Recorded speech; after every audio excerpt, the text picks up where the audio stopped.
Precaution: use only sketch pen for color. Treatment should be taken for 4 hours once a day. Patients should not stop their medicines immediately. Ladies should not treat themselves by pregnancy and periodic cycle. After treatment, if there is irritation, remove the color.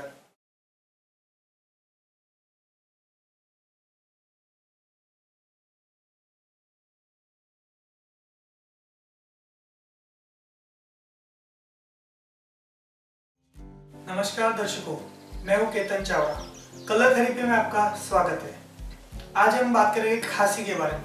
अगर आपकी खांसी पुरानी है तो colour therapy में इसका बहुत ही आसान सा ट्रीटमेंट है। इसके लिए आपको एक ब्राउन कलर की स्केच पेन लेनी है और आपके लेफ्ट हैंड साइड के फर्स्ट फिंगर पे यहाँ एक डॉट करना है, मिडिल फिंगर पे यहाँ पे और इसके हाथ के बैक साइड पे एक यहाँ पे और एक यहाँ पे करना है।